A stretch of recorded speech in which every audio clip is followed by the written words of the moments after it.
গত 15 বছর একটি দস্যু পরিবারের শাসন ছিল গার্ডিয়ানকে ডক্টর ইউনূস।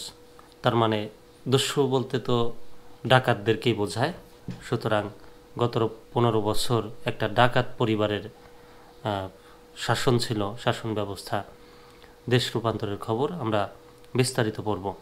অন্তর্বর্তী সরকারের প্রধান উপদেষ্টা ডক্টর মোহাম্মদ ইউনূস বলেছেন, হাসিনার শাসন আমলে 15 বছর কোনো সরকার ছিল না, ছিল একটি দস্যু পরিবারের শাসন। সরকার প্রধানের যে কোনো আদেশই তখন পালিত হতো। ব্রিটিশ সংবাদ মাধ্যম দ্য গার্ডিয়ানকে দেওয়া এক সাক্ষাৎকারে তিনি কথা বলেন। সোমবার 10 মার্চ সাক্ষাৎকারটি প্রকাশিত হয়েছে। তিনি বলেন, শেখ হাসিনা যে ক্ষতি করেছেন তা ছিল ভয়াবহ। এটি ছিল আরেকটি গাজার মতো, পুরোপুরি বিধ্বস্ত একটি দেশ।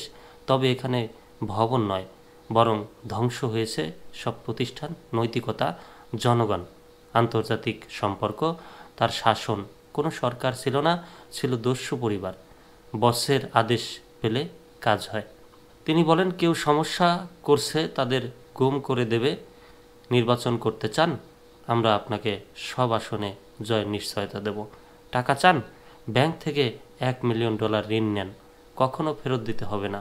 সরকারের সক্রিয় অংশগ্রহণে ব্যাংকগুলোকে জনগণের টাকা লুটের পূর্ণ লাইসেন্স দেওয়া হয়েছিল। কর্মকর্তাদের বন্দুক দিয়ে পাঠিয়ে সব কিছু সই করিয়ে নিত। ভারতে আশ্রয় নিয়ে শেখ হাসিনা নতুন বাংলাদেশ নিয়ে অপপ্রচার চালাচ্ছেন এবং এতে দেশ অস্থিতিশীল হচ্ছে বলে মনে করেন ডক্টর ইউনূস। তিনি বলেন, ভারত তাকে আশ্রয় দিচ্ছে, এটা মানা যায়। ভারতকে ব্যবহার করে আমরা যা যা করছি তা নষ্ট করার প্রচারণা চালাতে দেওয়াটা বিপজ্জনক। এটি দেশকে অস্থিতিশীল করে তোলে।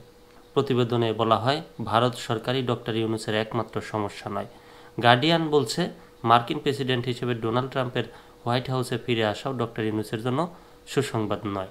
তবে ডক্টর ইউনূসের মনে করেন, বাংলাদেশে ট্রাম্প বিনিয়োগের ভালো সুযোগ এবং বাণিজ্যিক অংশীদার হিসেবে দেখতে পারেন।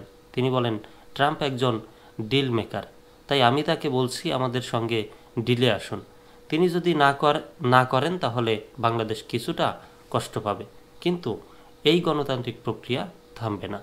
সাক্ষাৎকারে ডক্টর ইউনূস আরও বলেছেন, দেশে গত কয়েক দশকের ইতিহাসে সবচেয়ে অবাধ ও সুষ্ঠু নির্বাচন অনুষ্ঠিত হবে, অর্থাৎ আসন্ন আগামী জাতীয় সংসদ নির্বাচন এবছর ডিসেম্বর থেকে আগামী বছর মার্চের মধ্যে যে কোনো সময় নির্বাচন অনুষ্ঠিত হতে পারে।